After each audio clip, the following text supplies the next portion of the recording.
All right, team, let's do it.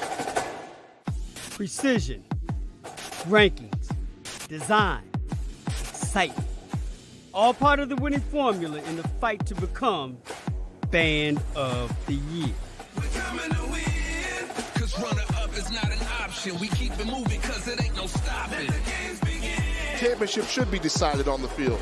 Make some noise. There'll be some high stepping here. If you haven't seen him before, you're in for a treat. Ladies and gentlemen, behold. This fall, halftime shows take on a whole new meaning as HBCU bands throughout the country battle for an opportunity to showcase their excellence at the Mercedes-Benz Stadium in Atlanta. We're coming to win, cause runner-up is not an option. We keep it moving cause it ain't no stopping. Each week, fans will be ranked based on top performances, accuracy, and swagger. Fans will be judged on showmanship, musicianship, and technique by the toughest judges in the world of college bands. 4 bands, top 2 from the divisions 1 and 2, will earn the right to face off in Atlanta, where a national championship will be crowned. The Band of the Year, presented by ESPN Events.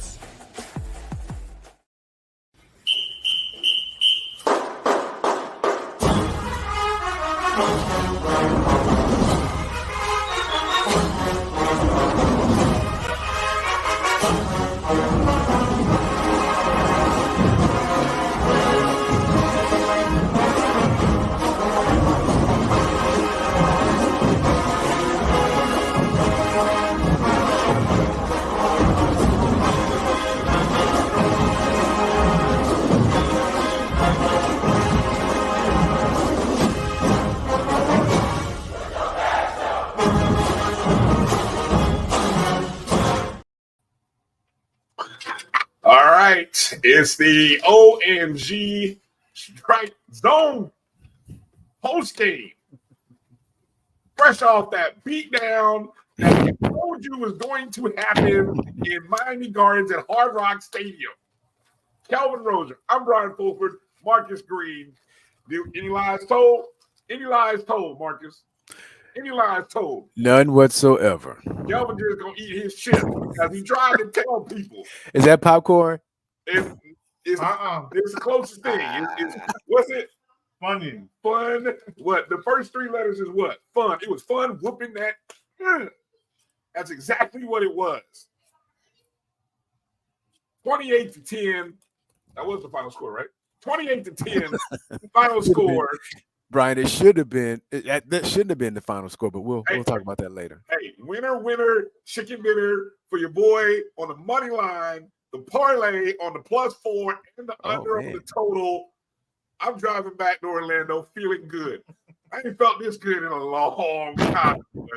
I'm telling you what. Woo! Woo! You don't understand. Hey, we got some. I mean, it was great. I mean, we got a lot to chew on. A great time. Yes, essentially, yes, to get the monkey off our back. 730 days of listening to Jackson State folks talk they ish. No more. Done. No more. How many years we ain't beat them in? How many years we haven't beat them in, Marcus? What was the 20, number that was going around? 20 years. 20 years. Boy, look, they lucky it was only 28-10. They should be sending the gift notes to a few guys for the fact that it wasn't more than 28-10. And you had a 21-0 lead at the end of the first quarter, 28-0 at the half. All right, we're gonna get into this ball game. The good, the bad, the ugly. But let's before we get into the good, bad, and ugly, wanna thank everybody for jumping in on YouTube, Facebook. If you're watching on Twitter, go over, hit the thumbs up, hit the like button wherever you are. Feel free to hit if you're on YouTube, go ahead and hit that super chats. Whatever you want to donate. What we win by 18. You can put 18, you can put 28, whatever you want to give. You can give $2. I don't care. Y'all, we working hard today. We are working hard, boy. The boys are here working. I've been up driving since 5 this morning. I still got energy. I don't know about you. Still got some energy, Kevin? Yes, sir. So yeah, appreciate all of you guys for jumping in. We're gonna talk about it all. Give a few shout outs to some people who already jumped in. Yes, Tamara T. Yes, hashtag BJSU. Jackson State folks like to throw at 59-3. They just like to jump into chats, and all they do is just put 59-3. What Hey, do you see any of them? I'm just saying, no, you're not gonna see any of them today. Ain't none of them on the chat. No, well, we'll see. I'm gonna scroll through. I'm gonna see if we see any in the chat. Ain't on Facebook neither. No, they definitely not on Facebook. Melissa Wilson, shout out. Hey, and we ain't going to even talk about how D.I. Love Smooth just talked all that trash pregame show. Slid on out the door. And slid on out the door. Ain't tell the boys bye nothing. Bye, no good game. Just quietly slid on out the elevator and out the building. D.I. Love better than that. That's how it was. That's how it was. Yes, exactly. All you guys, thank you for coming in, checking us out.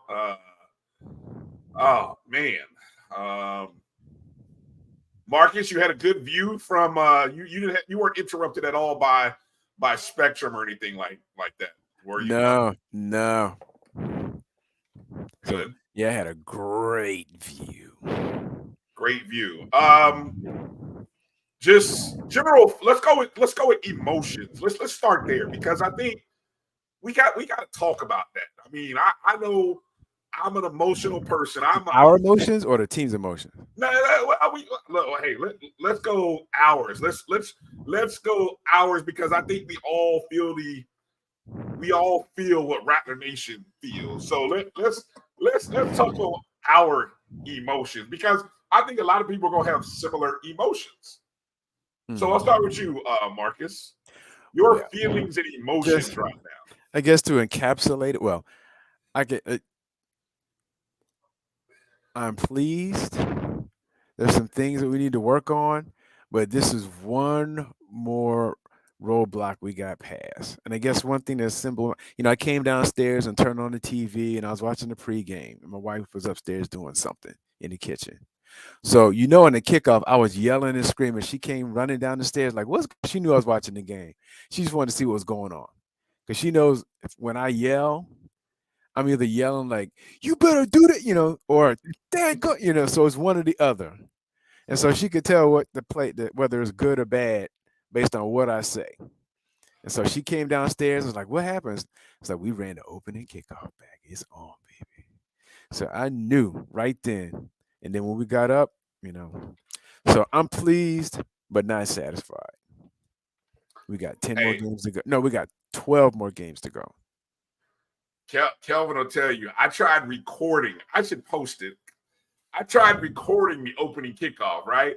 I'm there, and I'm recording it on the phone. And I think when Marcus Riley hit the 50, I almost put Kelvin in the chokehold. He hit 52. I hit the 50. I had to remember we were in the press box because I almost jumped up and said, I almost cussed. I had to contain myself. I almost put Kelvin in the chokehold. I was so excited. And I'm watching him run, and all you saw was the camera do this. Literally, because I had it, and then I forgot I was even recording. I didn't know Brian could move that fast. Didn't want to move. Hey, General Hunt is my spirit animal. That's all I'm going to say, dog. General Hunt is my spirit animal. Him and Cardell Thomas, dog. The big fellas. Those two are my spirit animals. If I can find a way to go get a General Hunt and Cardell Thomas jersey, that's what I'd be rocking. So, Kelvin, your emotions. You know my emotions. I'm putting them out here. So you know how I'm feeling. What are your emotions? glad we got the W. I expected the W. I think the team showed their potential. Mhm. This team can be dominant. This can be a Billy Joe team. Yep. But we also have to acknowledge what we're not. And I think the one thing that I think that was obvious today, we need to use the run to set up the pass. We're less than 50% we're at 50% at halftime in terms of passing. Both Terrell Jennings and Yance were 6.8 and 6.3 yards per carry. So I think we have a formula. We have a formula where we can pound and then go over the top, and we still need that percentage, that completion percentage, because we missed Riley dropped the touchdown pass, and then Musa missed two passes. But thankful for the win, but wanting more. That's my feeling after this. Thankful for the win, but want so much more. I want us to see us reach our potential. Well, and you know, I get wanting more, especially when you get with at one point it was 21-0, and I looked up and it was 5 minutes left on the clock, and I'm sitting there like, wow, there's still 5 minutes on the clock. First quarter. First quarter. Mm-hmm. I mean, that's what happens when the opening kickoff of the season. I mean, I tweeted this out, Marcus. Try to think about the number of times that your season kicks off with a 96-yard kickoff return touchdown. That's historic. I mentioned something about that to Marcus Riley in the post-game presser, and I know Josh Padilla is going to be searching for it all week, but I don't think it's out there. I think this was a FAMU first, that the opening play of the season, not the first offensive possession, which is pretty nice, but I'm talking the opening kickoff of the 2023 season goes return for a touchdown. Marcus Riley will that moment will forever be cemented in the history books of Florida A&M University. And I mean, we can project out and think about how great we want this season to be, but imagine that's the start of the season. If it ends the way we want it to end, that's how it started. Yeah. No, I'm not staying humble. Who's that? Humble. Hell no, not staying humble. I'm sorry. You know, I'll be humble. Be a sarcastic font. I'm not sure who that is, but I don't know. El Hombre Negro. I don't know. I love the name though. Kelvin's just gonna eat his Funyuns. Yeah. So, wow, we're gonna get into. Let's start. Okay, let's go through the statistics. Let's kind of remind everybody. We got the game report. We're gonna just kind of go through the total team numbers, FAMU and Jackson State. So for those of you who may not know or have the numbers in total, we'll do that. Okay, so total first downs. FAMU 18 to 17 first downs total. Now, of the 18 first downs for FAMU, 13 were rushing, 5 passing. For Jackson State, it was 10 passing, 7 rushing. The net yards rushing, I thought this was huge. We rushed the ball at net for 207 yards on 40 attempts. That's a 5.2 average with 1 rushing touchdown. Jackson State rushed 72 net yards on 32 carries. That's a 2.2 average. All right.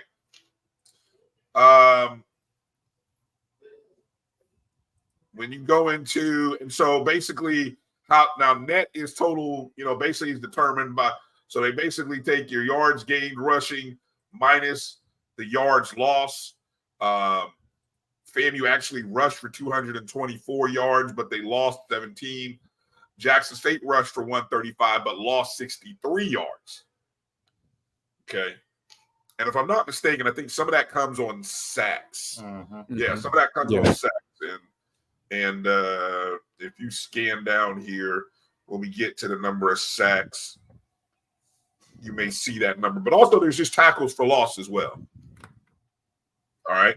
Net yards passing. FAMU had 150 net yards passing on 12 of 22, 12 completions, 22 attempts. That's a 6.8 average. That's an average per attempt. The average per completion, 12.5. For Jackson State, they had two quarterbacks. Net yards passing, 231. 20 completions on 34 attempts in total. 6.8 average per attempt, 11.6 per completion.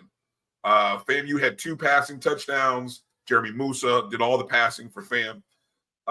Jackson had one passing touchdown. Total offense, 357 for FAMU, 62 plays run. For Jackson, it was 303 on 66 yards run. The average gain per play for FAMU was 5.8. For Jackson, 4.6. Fumbles. We had no fumbles. Jackson State had 3 of them, lost 2. And then penalty yards. FAMU committed 6 penalties for 50. And Jackson State 4 for 30. So I'll stop there on just the offensive numbers. We'll do the miscellaneous list. Any takeaways from the total numbers there?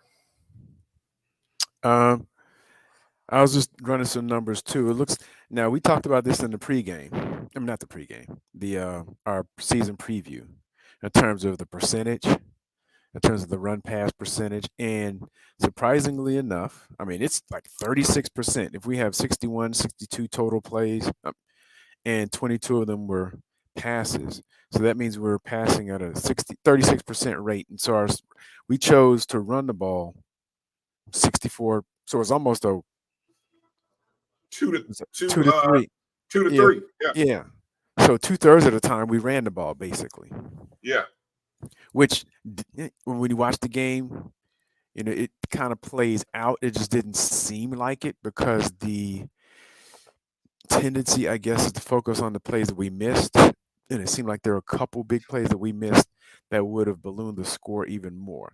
And also the 6 for 50 yards, the number of penalties. I mean, the 6 is like, oh, come on, 6 accepted penalties, but they were key penalties because I believe, and I'd have to look back at the play-by-play. One of them negated a touchdown. And no, one of them negated a touchdown to Jamari Shareed because he had that little screen. Even though Coach Simmons and Coach Carter didn't seem to agree with that one.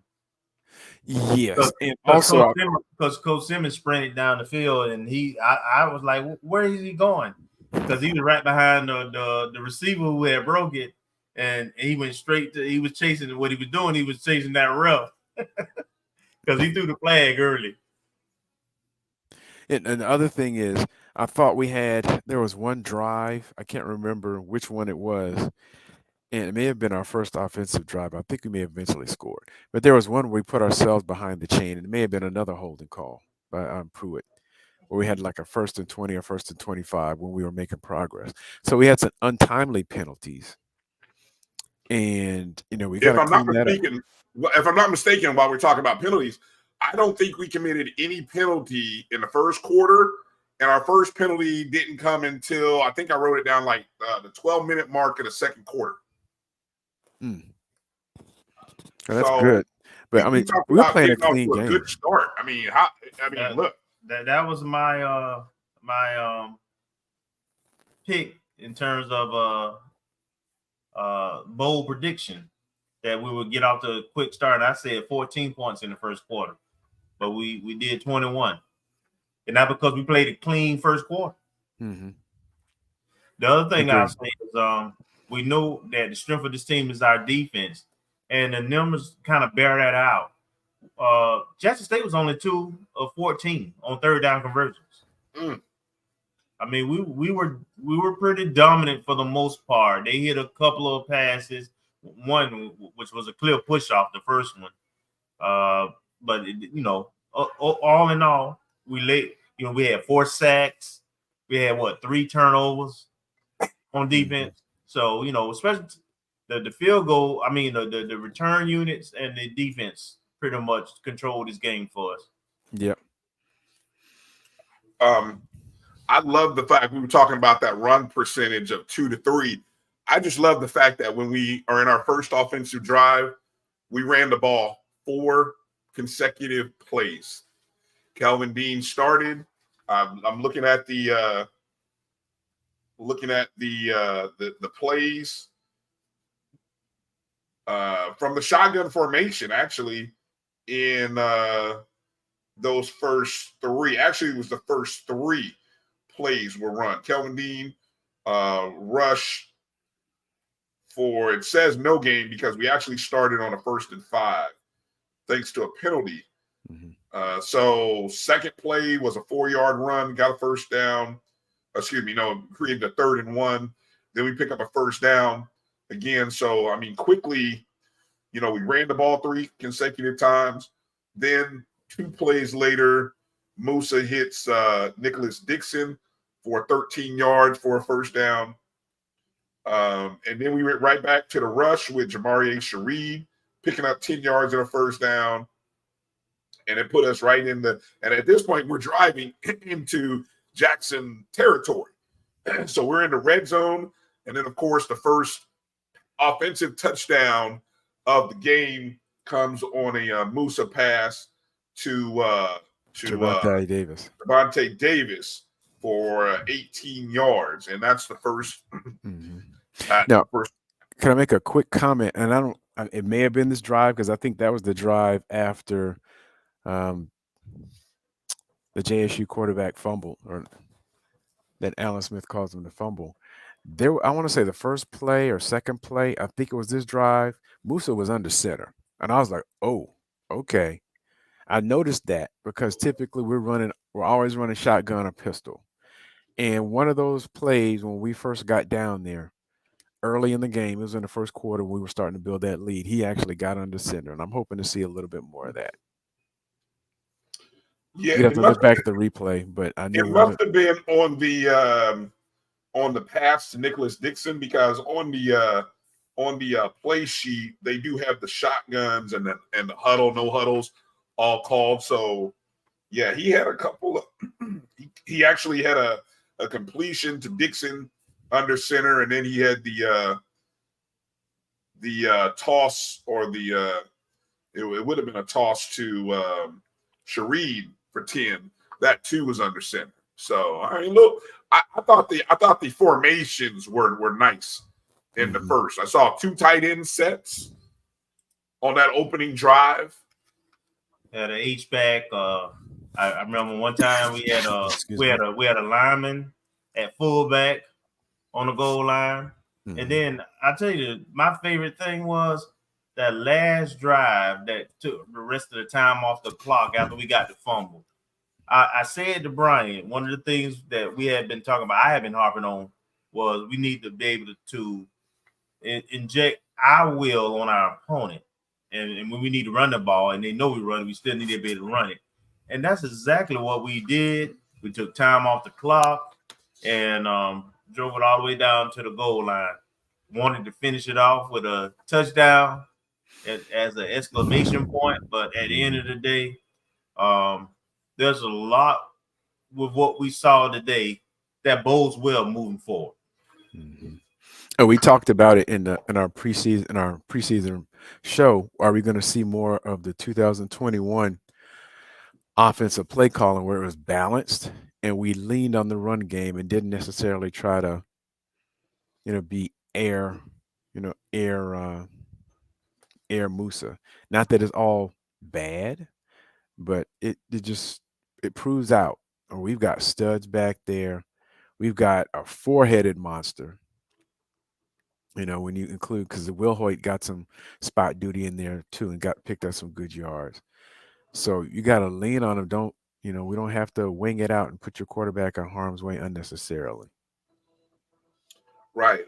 While we're talking about the good right now. We talk about the good of the rushing attack, the three-headed, well, you call it the four-headed monster, but it definitely was at least a three-headed monster on full display, especially in the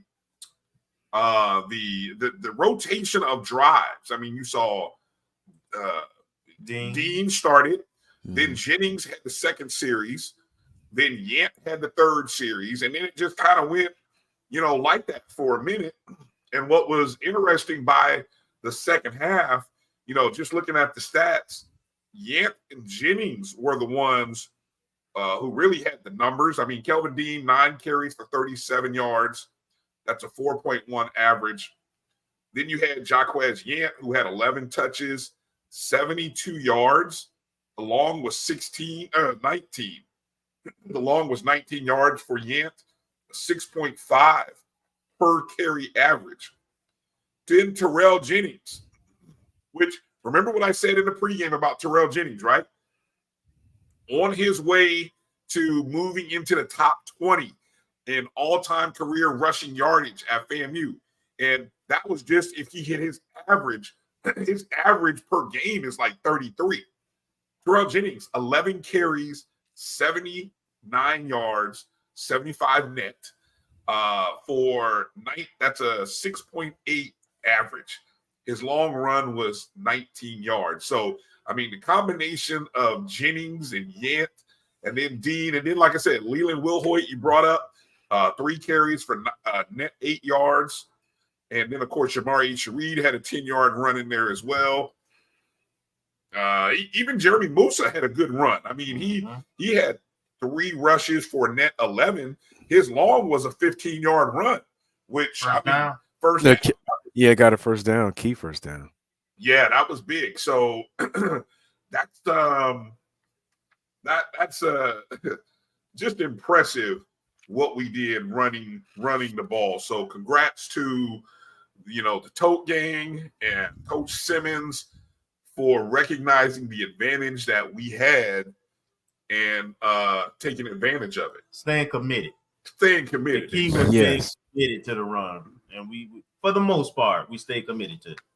I mean, yeah, with the 36 to 64 run percentage, that's pretty committed. And when we get to I don't want to spoil it, but I think we could have run even a little more. Hey, and let's be clear. It wasn't. See this. We appreciate JSU folks wanting to come in, not hide. We appreciate you. Slack 25. Okay, but this won't be tolerated. This won't be tolerated because it wasn't 21 points off senseless turnovers, Miss Regina. No, it was how many points off of turnovers was it? Oh, when? Today. It wasn't 21 14 points off turnovers. They had 3 turnovers. It was 14. The fumble. Yeah, the fumble they had. 7. The official stats, points off turnovers, 7. That was just straight butt whooping. But I mean, our defensive line, the other good was our defensive line was whooping their offensive line to death. We were giving them fits. They could not block us. They most effective play ended up being that quarterback when they changed quarterback, that quarterback draw in the second half.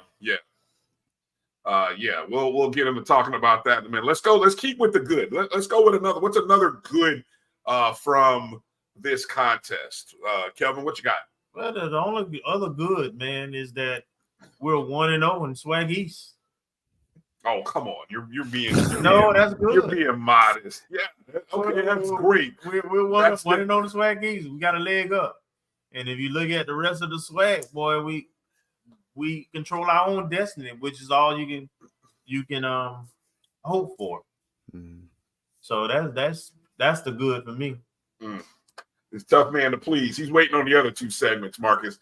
What's he's waiting. I'm waiting on the bad and ugly. I know he is. I know he's he gonna eat his Funyuns. He's just gonna eat his Funyuns and talk and then wait on the rest of it. What else? What do you have, Marcus? What else was good for you? And kind of echo the point that Superfan Kenya mentioned, the rotation. I mean, they were showing off the depth today. I mean, Trevante Davis, if I recall, he was doing well in spring practice 2022, and I think he had an arm injury or something that kept him out last year. So I don't know if we saw much of him, if any of him, last year, and he caught our first offensive touchdown.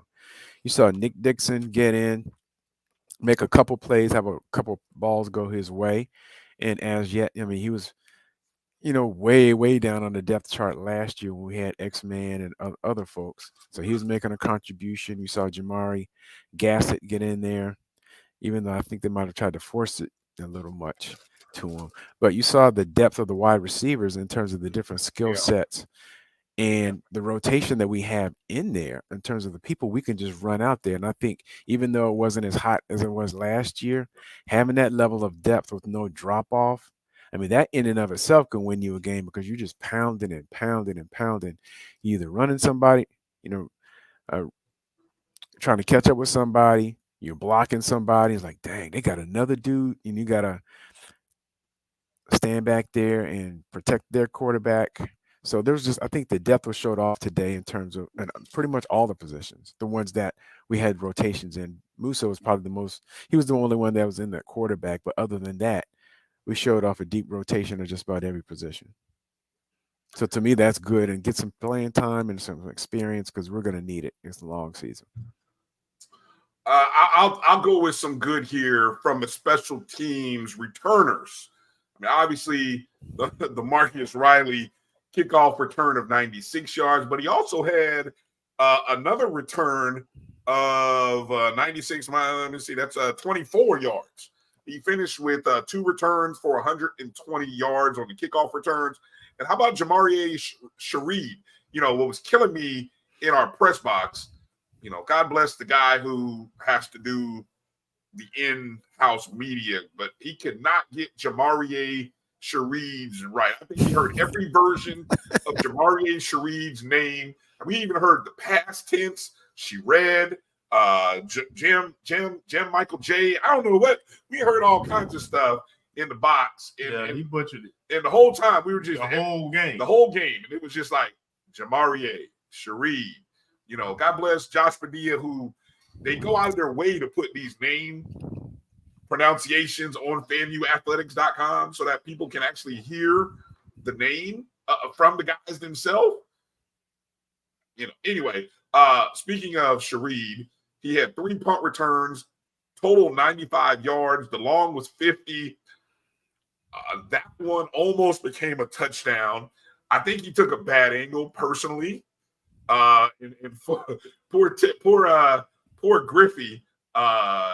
That's the one where he tried to block some dude that's like outweighing him by 400 pounds. Yeah, Griffey got caught being a cone. He did a shadow block. That's what you do. You try to shield the guy away.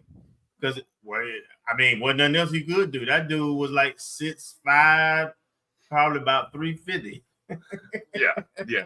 If Shareed had cut towards the inside, if he had slowed up and just cut, that guy couldn't move back to the center field. That's what I was thinking too.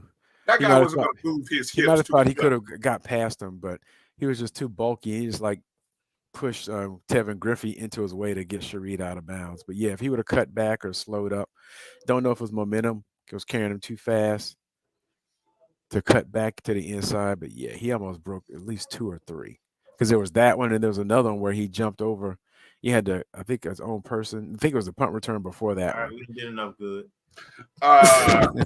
Hey, we got to win. We keep the focus. Come on now, focus here. All-purpose, just to mention, Jamari Shareed, 195 all-purpose yards, 10 rushing, 90 receiving, 95 on punt returns. Let me make mention of the defensive guys here while we're talking good. We're hearing the good here. Come on now, you guys want to. We want to do what we always do. Yeah. Okay. Well, we tell the whole picture. But let's make sure we emphasize all the good. Let's not leave anything out there. Ain't much more meat on the bone. Come on. Stop it. See what I mean, Kelvin? See what I mean? Hold on. Where is my everybody get a participation trophy. This guy, I tell you. I'm looking for the tackles here. Okay, here's defensive stat numbers. Yes, I don't see those on ESPN. Total leading the team in total tackles. Isaiah Major, 6 total. 2 of them were solos. Eric Smith actually led the team. Eric Smith and Kimani King actually led the team in solo tackles. Each of them had 3. Anthony Dunn led the team with 2 sacks, 15 yards lost. Also, Jordan Moore recorded a sack, and Andre Powell Jr. recorded a sack. So in total, FAMU had 4 sacks in 20 yards. Tackles for loss, Anthony Dunn also 2 tackles for loss, 15 yards. He had a QB hurry as well. Anthony Dunn Jr. will be up for consideration, I'm sure, defensive player of the week, I think, with that kind of performance. Also, tackles for loss. There were a couple other guys. General Hunt recorded 1. Jordan Moore, Kamani King, Dre Jones, Andre Powell Jr., all recording in total 7. Alan Smith Jr. had the 1 forced fumble and a fumble recovery. That was on the same play. On the same play. So props to Smith on that play. In total, FAMU had 3 quarterback hurries. The other 2 were Alan Smith, and then Khalil Hunter had got in the ball game. Pass breakups. Eric Smith had recorded 1. Kendall Bowler recorded 1. And Stanley Mentor Sr. recorded a breakup as well. We had no interceptions in the ball game, so we didn't record any. We should have. There was at least 1, maybe 2 that were almost, and we almost gave up 1. Eric Smith. We did. Eric Smith almost had an interception. Who else almost had an Kendall interception? Bowler early on. Yep. So there's a couple of maybes. So I just wanted to highlight those guys while we were mentioning the good. Okay. Let's Kelvin, so I know you're itching to start with the bad. So while I try to plug up this laptop, I'll let you start with the bad. Kelvin. Go ahead, the bad. Well, it wasn't a lot of bad, honestly. Remember, there's still an ugly segment. So Yeah. I already know what ugly is, man. I think we all gonna have the same ugly. But the bad was I didn't see the progression that I wanted to see in terms of QB percentages. And again, not only did we not throw above 60% completion, but the ones that we missed were touchdowns, right? There was 2 just clear overthrows that if we hit them, and they weren't difficult passes, if we hit them, they're touchdowns. Now, Marcus Riley did drop one. That was a good pass. Are we counting the ones as well where it looked like the receivers didn't run full speed? Are we counting? How are we counting those? I didn't see all that. Okay. Good quarterbacks. And this is game 1, so I'm not going to be as critical. For me, it's not pointing fingers. It's just an area that can be improved. We have to be honest, man. I mean, All right. I'm a coach. I'm a former coach, so Coach I'm never satisfied, right? Never satisfied. But no, that really for me was getting that percentage. I love the fact that we ran the ball, we committed to the run, we saw some different sets, but we've got to be able to hit those big plays when they're there, and we ain't got to hit them every time, but we need to be a 50% clip. We only had 150 yards passing. We only had I want to say 80 at halftime. And he was 8 of 16, 50%. Yeah, there was. Yeah, we got to be better. I don't think that's a radical statement. For this team to reach its full potential, which could be a Celebration Bowl and an undefeated season. We got USF next week. We got to continue to get better.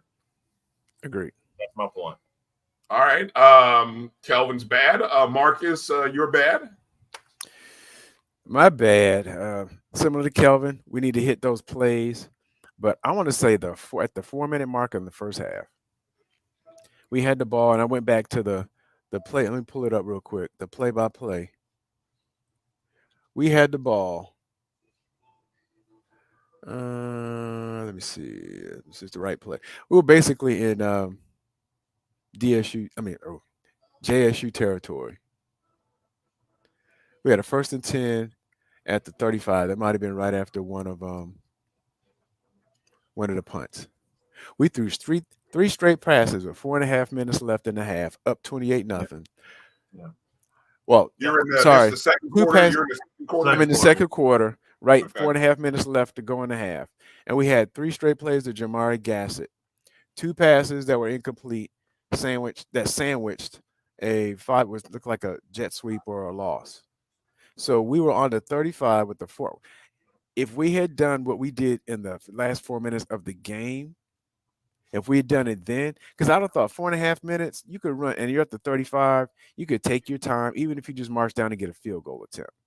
Run some clock, bunt, wear them down a little bit more going into the half, just pound the rock. And we didn't do it. We went 3 straight negative plays, 2 of which were incompletions and 1. So it's like,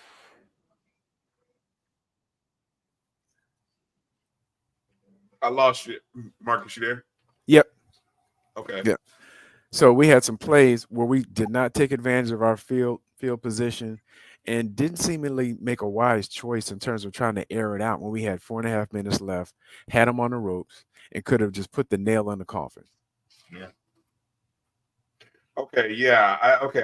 I see where you're at now. Yep. Right after we forced Jackson State to punt, 4:40 remaining. We're up 28-0, and then we go shotgun incomplete from our own 35, or no, from the the Jackson State from 35. the Jackson State 35. Yeah. This is after the Sharif 50-yard punt. Yeah, I think this is the one where he got bumped out by the big dude. Yeah. So big punt return. I'd be willing to bet that was a case of trying to hit a home run after you make a big play. I think that's one of those things that you see a lot of coaches do. You got a big play, the momentum, everyone's excited. It's like right after you come up with an interception, first play, go deep bomb, something to kind of get the crowd. I think we had a big special teams play, and then we tried to hit Gassett on a deep shot. Didn't work.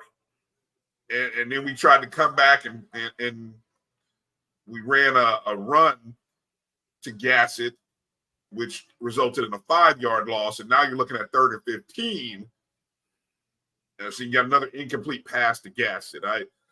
And who knows that maybe Musa was trying to force some things to Gassett, because at that point he hadn't really been involved, if I'm not mistaken. He hadn't been in the game. Why? I mean, we're up 28. That's not his job, and I don't know if that's the case. It's just whatever, it didn't work. I'll throw in one more good since we ain't. We got more goods. More good. Will Hart, the punter. Mm. He did a great job. He looked like the All-American he transferred in as. So he lived up to the billing. So 2/3 of our kicking was solid. Average. Our return team and our punting was very solid. But the ugly is coming. 4 punts, 172 yards, an average of 43. 2 of them were inside the 20. His long was 54. So, yeah, Will Hoyt lived up to the hype. All-American, definitely. Did a good job of flipping the field for us. The other thing, one other bad, and I don't know, it could slip into the ugly. And I was trying to go back and remember. But I think we only had 1 drive each half. And I think there's 1 in the first half. And then the last drive of the game where we were running out the clock, when we started on our side of the field that we actually drove the ball. Other than that, it seemed like we just couldn't get anything going because the majority of our points, I mean, they came off a turn. Well, I would say it came off a turn. It came off a short field. So we had the fumble that was recovered by Alan Smith. We had the gosh, what was that? Oh, the fumble of the snap over the head when they were Right. attempting a field goal. That basically took us out to near the He had opening kickoff touchdown. yes. Yeah. And so I mean, I'm not even including special teams, but just it seemed like any drive that started on our side of the field, and it seemed like quite a few after that initial blitz of scoring, a lot of our drives, especially in the second half, were starting around the 15 or the 20. We didn't really sustain any drives except for that last one when we ran out the clock to seal the game. And So to that that point, I would categorize that as bad because we don't have to do much better. and to that point, we didn't score in the second half. Yes, we did have one touchdown call back, but we didn't score in the second half. You know, we scored a 28 in the first half, so that's a bad. And it reverts back to last year, frankly. In the previous year, we got off to a fast start, so that was different from previous years. We got off to a fast start, but we had a bad third quarter, and it gave Jackson State a little life, man. You know, we what was it, about 10 minutes left in the fourth quarter, and they were driving. Our defense had to hold that line and create the turnover. They kind of stymie the mojo because they had old Mo on their side at that point. So that was a bad. I'll echo the third quarter. I'm just looking at again the play sheet. We only had the ball 5 minutes and 24 seconds in the third quarter. Jackson State, of course, started with the ball. They went 3 and out. And they went 3 and out. Yeah. And then our drive started at the 15. And as I'm reading back through the plays, right, we go from a 1st and 10 to a 2nd and 12 to a 3rd and 4. We actually, what's interesting, this is where we had the touchdown that got called back. That drive is, we picked up a first down. We picked up 2 first downs back to back. And then we get the big play to Sharif for 59 yards, but a holding's called on Jeremy Pruitt, which if you go back and watch the video, you'll see the line judge who threw the flag. And as he's running down the field, you can see Coach Simmons and probably Coach AC trailing him in protest of the flag that was thrown. Sprinting. Yeah. But watching it on TV, he had his shirt like this. I don't know if you guys saw the replay. It was legit. Oh yeah, it was legit. Okay. It was legit. Now, I don't remember the other TD that was called back. I'm trying to remember that play, whether something that happened. But I think the one play I was thinking of in the first half where we were driving and we got behind the sticks was a Pruitt hold as well. I don't think there was a touchdown, but he had, I believe, at least 2 holding calls today that brought back plays that were positive. The one being a touchdown. I can't remember the second TD that was called back. So my bad was the third quarter. My overall bad, was simply that third quarter because I think we didn't put them away. We didn't put them away. We didn't put them away like sadly, like they put us away. I mean, the score last year, a year ago, was 24-3 at halftime. We were up 20 at halftime, but it's what they did in that third quarter to us, right out and scored again. Man, that's what sent people to the parking lot. And I mean, look, there was barely enough Jackson State fans to fill one whole section, let alone however many they had on that side of the field. But that third quarter, we should have sent what was left. We should have sent them to the parking lot because that was an opportunity blown, and we probably would have had we not got that penalty. And then when we did get the ball back again after a real long drive, and this is where Jackson State made the change at quarterback, and I do think that caught us a little bit. Mm-hmm. Them making the change at quarterback, different skill set because he was a runner. who could extend plays in the pass game too, because that they must have ran that quarterback draw like 5 out of the first 10 times he was in there, and he got about 3 first downs off it. Yeah, they went from Jason Brown, who actually, talking to Coach Taylor in the post game, he did make mention, and you could see it on one of those passes up in the upper area, arm, shoulder. Something got tweaked, and he just wasn't right after that. Because I think Anthony Dunn came around. It was a ball that popped up in the air, and I was hoping we were going to intercept it. But you could see right after that, he was like, caught it, if I remember correctly. Yeah, I think he did, or he almost caught it. Caught the jump ball, right? And so after that, you could see he was grimacing and holding, and I didn't realize he had a knee brace on too. But but he had the knee brace on. He had on before in South Carolina State. Yeah, I just didn't remember seeing that, but I don't think it was because of the game. Today's game. Right. But you can see he was definitely affected after that, and then bringing in Zy McDonald. Zy McDonald is his name.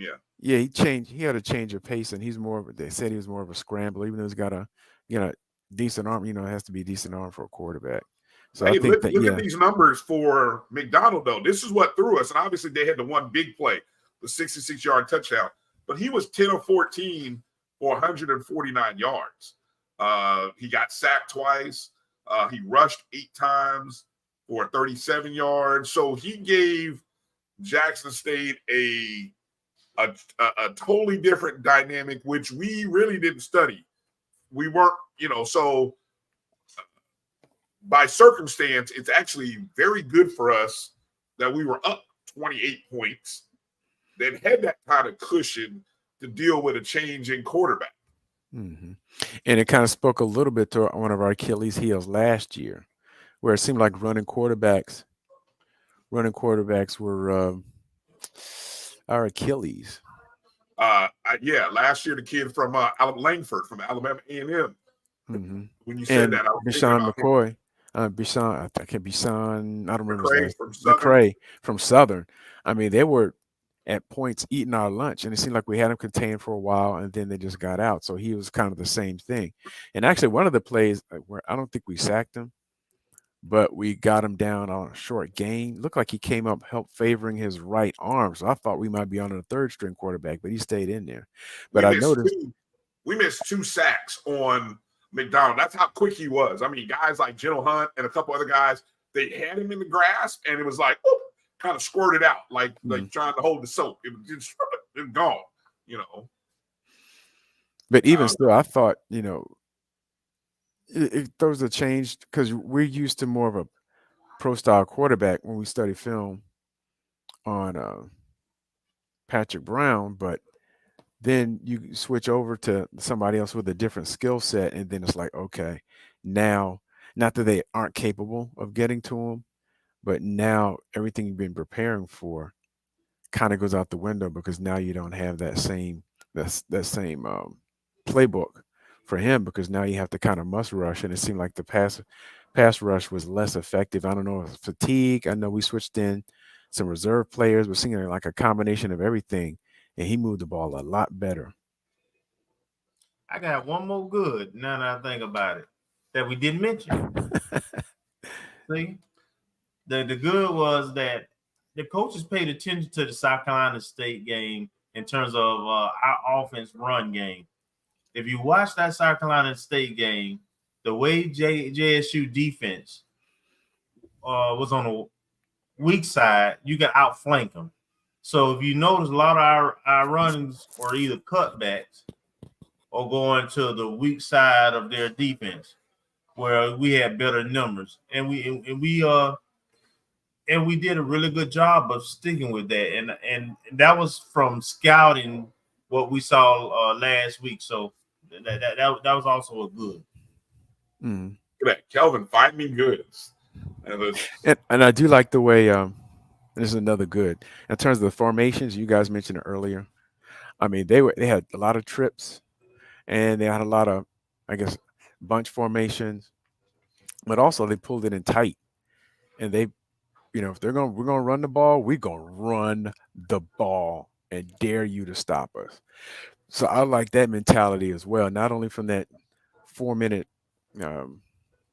drill that we had to end the game, but at various points, it's like, okay, this is what we're going to do. Try and stop us. And there were some successes, but most of the time we were getting positive yards. So I'm glad about that, and glad that we see that versatility and that willingness not to just start dropping back and rearing back and throwing it all the time. Final bad here. Looking for our guy Tony dropped this bad in the chats that he didn't see the use of the tight ends very much. Saying we need to get them the ball. Only one catch by Kamari by Young, and it was a first down. What do you guys think about the usage of the tight ends? And that would be you'll see the tight ends who played. You had Pruitt, Young. There was a pass that was intended for Pruitt that was either overthrown or missed. I recall that. Kobe Gross was in the game. All the tight ends, at least the main three guys, got in. Mm-hmm.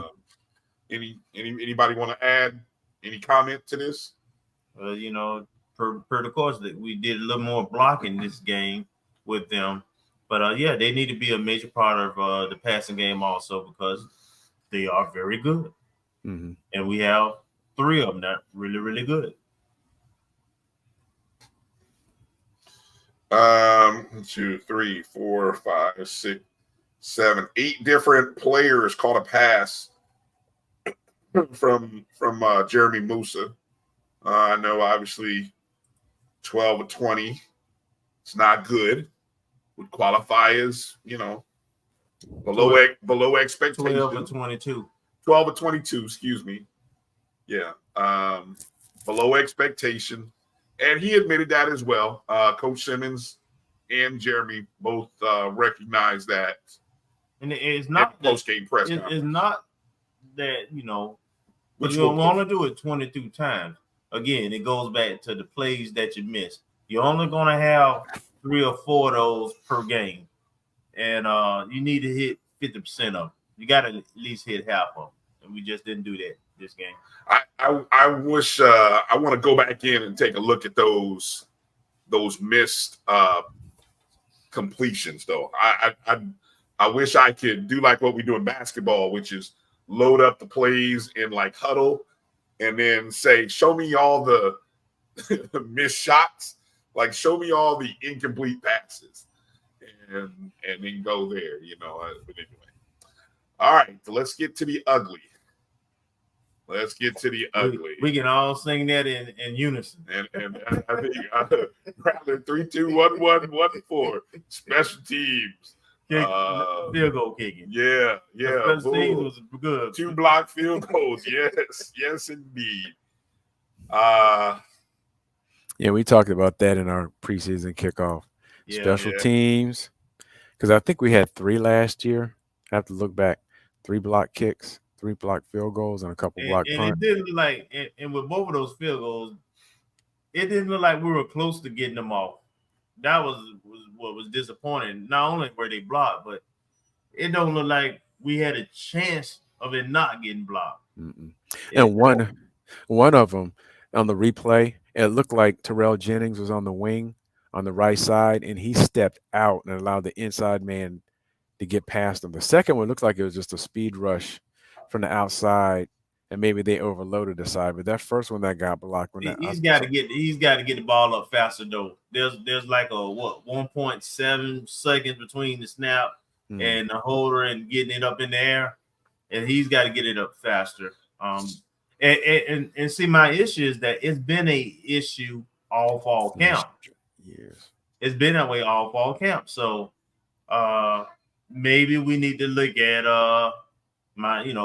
we have Vaughn mentioned that Michael Smith, the freshman, is accurate from a shorter distance.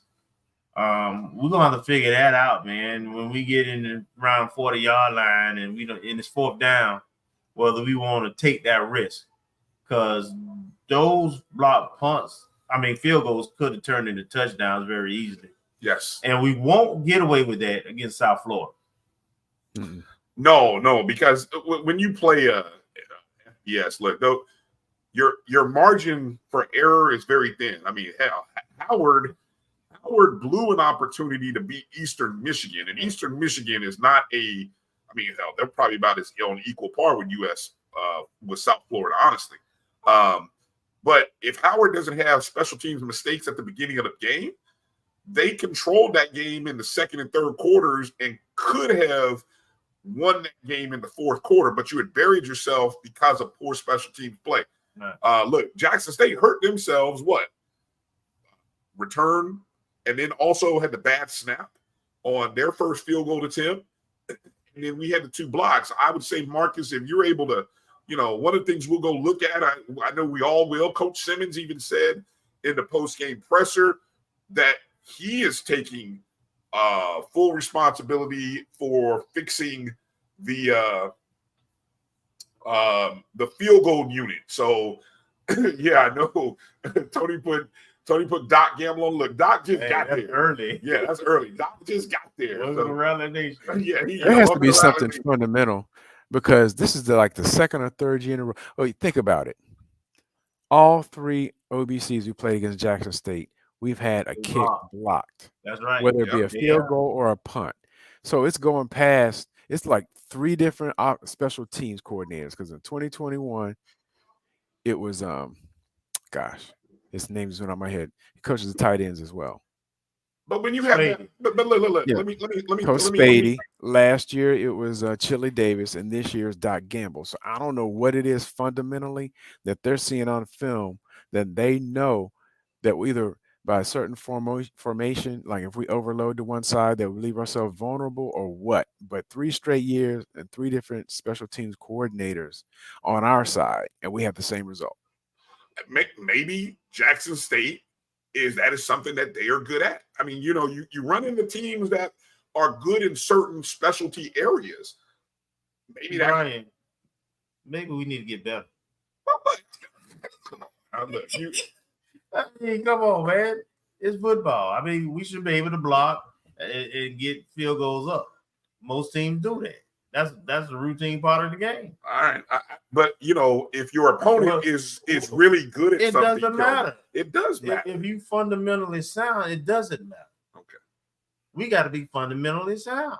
All right. Well, I will agree with you because the second one, I can clearly see that they overloaded one side and the guy who came in and blocked it, he burst right through the gap.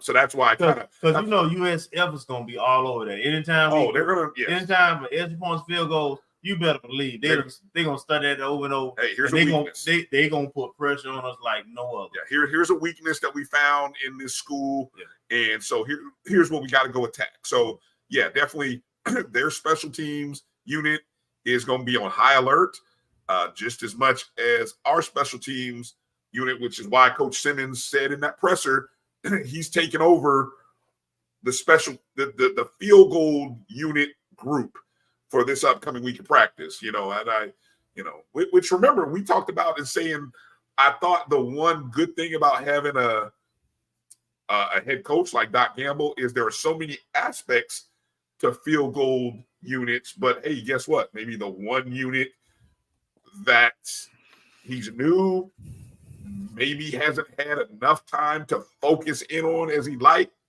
was that unit which got hurt. I'm purely speculating, but I will agree with you. It's got to get fixed, and it's got to get fixed.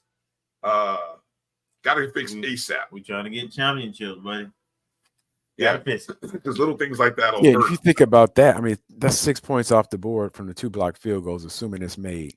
So we lament all the 2 touchdowns, the touchdowns that were called back on penalty, the touchdowns that Musa missed by throwing high or inaccurately. But then that's another 6 points that is off the board because of special my teams. friend is the other ugly.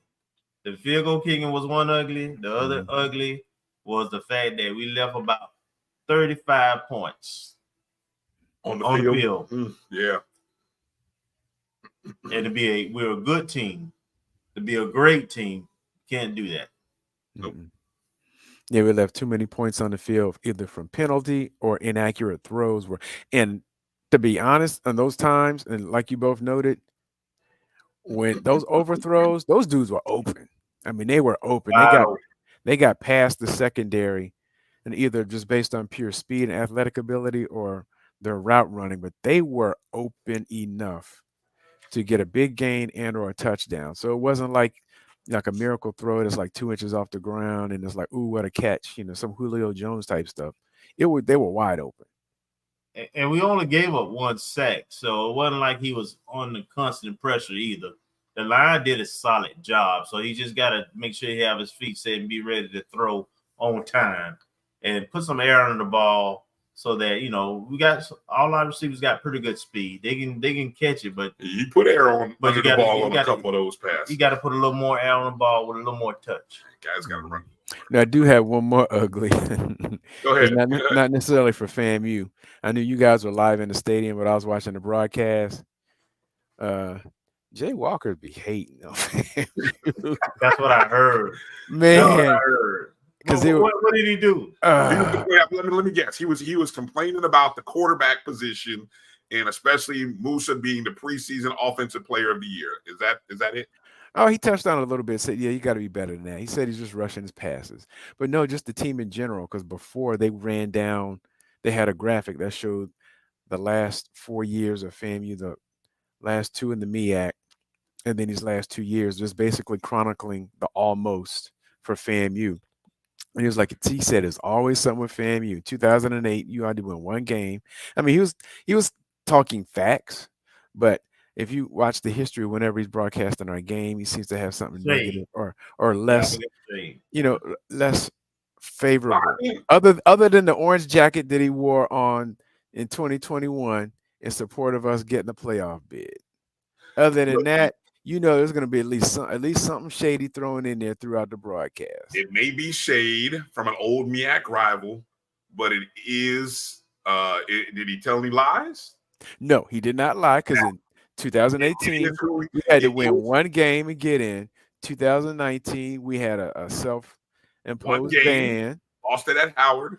Yeah, I was at that. And then, of course, lost to Bethune. Yeah. And then 2021, the 1-point loss in the OBC, and last year, got our doors blown off. So he said there's always something. So he was like, and this is when we were like dominating the game. He's like, so, and of course, it is a long season. So I'm not being a homer, and I'm not, I'm pleased, but I'm not like over the top, because we got 10 more games in the regular season and hopefully 2 more postseason games. He's always got to throw something in there, though. We are what makes good storylines in television, because there's FAMU moves the needle. There's always something. We don't make it simple. We have a powerful brand, a powerful fan base. And that's the one good thing that Coach Simmons embraces. I mean, obviously, it's somebody who grew up in our culture. Mm-hmm. He was supposed to be a Rattler. He wanted to be a Rattler, so he understands the unique nature of Florida A&M. I don't think everybody does, but he does, in particular as the head football coach. And he doesn't shy away from it. And that's what I love. Yes. He knows who he's up against in terms of the shadows. He talks about that. The men before him who have won championships, and he knows what it's going to take to get there. And that's why I love the approach at the start of this season to make this a business trip, to not be hanging out at Dave and Buster's or the beach. He even made mention in the post that there was one player, unfortunately, who made the mistake of going to the beach. He said that guy will be dealing with some punishment when they get back to Tallahassee. But everybody else kind of checked themselves. So, at the end of the day, we held Jackson State to 10 points. Remember that. 10 points, 2.2 average yards. Then we held them to 2 of 14 on third down. Only gave up 1 sack. So 3 turnovers. 3 turnovers. So even on if I gave a grade for our total performance, I would say a B performance. Mm-hmm. B plus. Yeah. And for a B performance to be Game one. The game one, to have a chance to scout Jackson State and get off to the great start that we got off to me, I mean, it would have been an A had we not faltered so much in the third quarter, second half. But the first half was a solid A, and just we got to get better. We got to get better. You give it a B as well, Kelvin? B minus. B minus. Marcus, grade? I was thinking B plus, Okay. but that special teams knocks it. I'm like, that's my biggest issue. Even the missed passes, first game, but the special teams blunders in terms of the kicking. Well, I love the comment that I saw by who was it, Bison for Life, that I put up there about just special teams being one of those Achilles heels. And I hate that. But you can't love all special teams. I know. I don't want to categorize it. Because the return game was fine and the punt game was really good. Both of those was really good. So we talking field goal kick. But okay. But just the whole general narrative about the special teams is that thing that bites HBCUs in the tail. It's like, yeah. So I bet you South Florida won't kick to Marcus Riley. No, they won't. But it should be interesting. Note that you guys may not have seen it, or you did see it, but Leland Wilhoit was also in the back with Marcus Riley. So in the event that we do keep two people back, if they don't kick left and they kick right, they got to deal with Wilhoit on the right side. So I think we got a dangerous 1-2 back there returning kicks regardless. So good luck, South Florida, if you try to avoid Marcus Riley. Okay, let's very briefly, because I know we had a couple comments here. Right here, Mr. Figures, what do you guys think of FAMU's chances of beating USF after what we saw today? They're capable. But the key, we got to play a clean game, and we got to hit all those. We got to hit at least 50, and I would say slightly above 50% of those touchdown passes that we missed. It got to be a clean game. But yeah, we're talented enough to have a shot. Absolutely. Did they end up winning that game against Western Kentucky? I think didn't they follow lost, but I didn't, to be honest. Let me check real quick. I'm looking. I'm not sure. I guess for me, I think our likelihood of probability, I give it 50-50. I think it's better than in years past because of the depth. We definitely need a second team defensive line to do a little better today, because I think we had a lot of second teamers in there when Jackson State brought in Zy McDonald. So because I saw some numbers, I saw Dre Jones, I saw what's the gentleman's name? Number 17.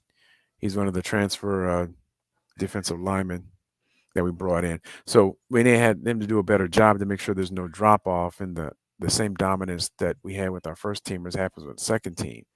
And Coach Simmons and whoever's calling the plays, we saw last time we played USF, what was it, 2 years ago?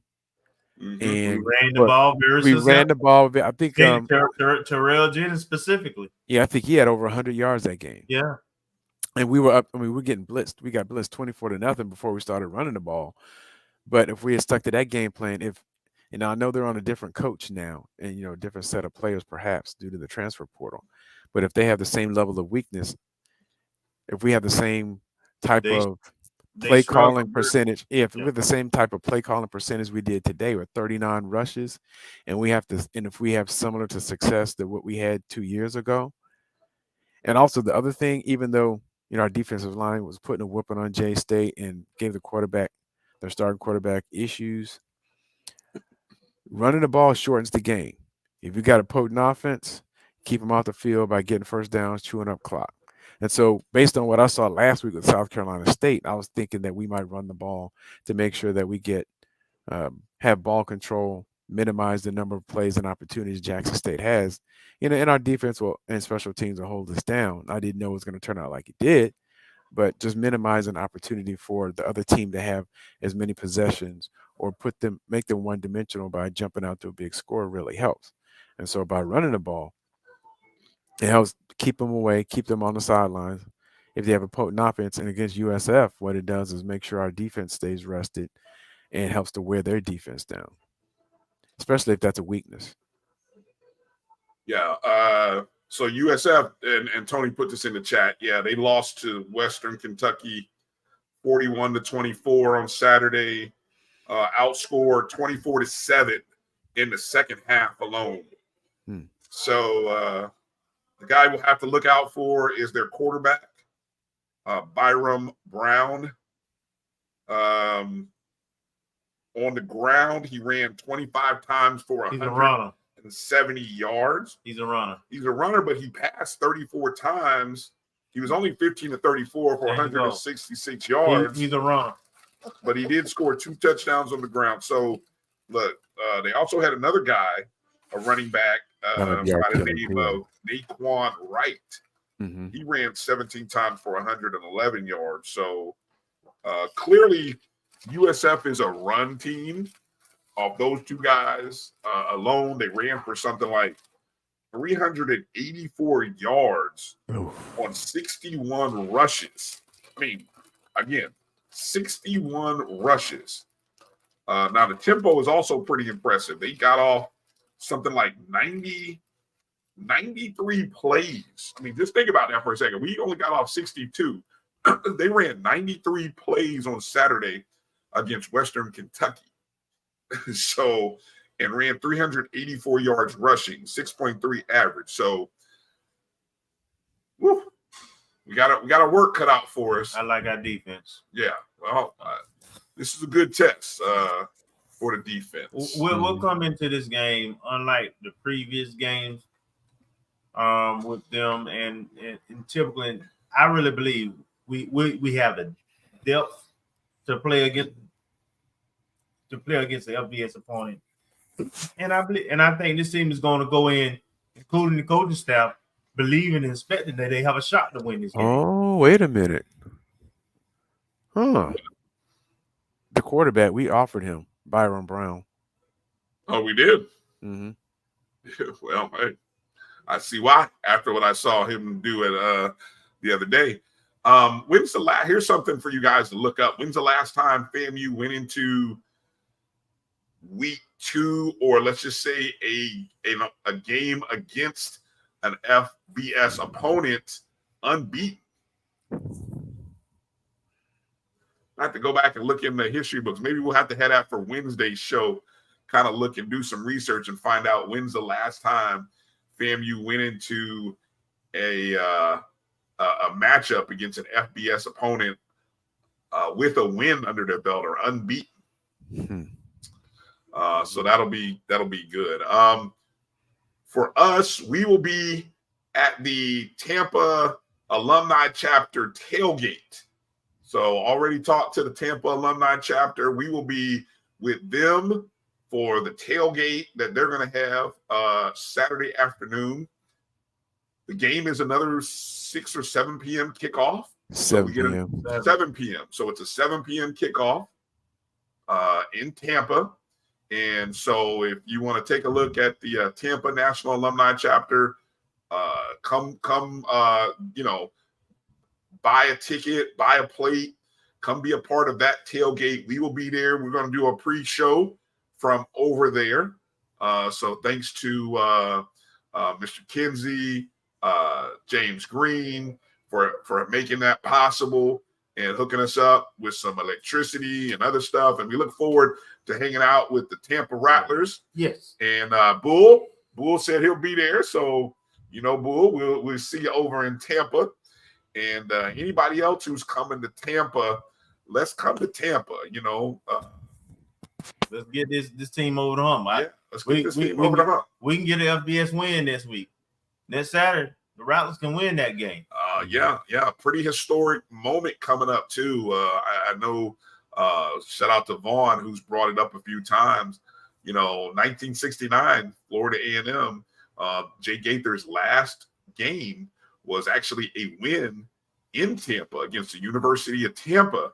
The first time, I think, in the South that an HBCU played a PWI.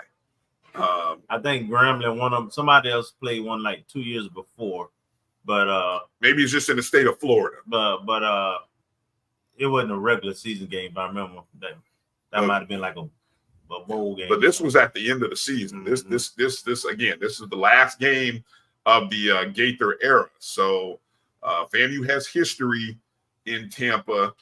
Obviously, many different things have gone on there. So we look forward to having a good crowd. One thing we didn't kind of talk about real quick. Who won the halftime? The 100. The 100 won the halftime. Yeah. They were much better than those Tigers. It looked pretty good. It looked pretty good. Yeah. So the 100 had a nice show. So it seemed quicker, but I guess with everybody trying to make two sure bands. It's a TV game, so you have to stay within those constraints. Yeah. So they cut out the concert selection. Yeah, everybody. Yeah, that's right. That's what was missing, the concert. So yeah, props to both bands for getting in and out, doing a good show. And while we were in the post-game presser, we could hear the fifth quarter going on. Sounded good. I'll upload sometime tonight the post-game press conference, not only from TC Taylor and Jackson State, but from Coach Simmons, Jeremy Musa, and Marcus Riley, who were at the post-game presser. So that will be uploaded on the YouTube channel and Facebook on the Black College Sports Network page. So that'll get done sometime tonight. First place in the East Division, 1-0, undefeated. Been a long time. Well, first time.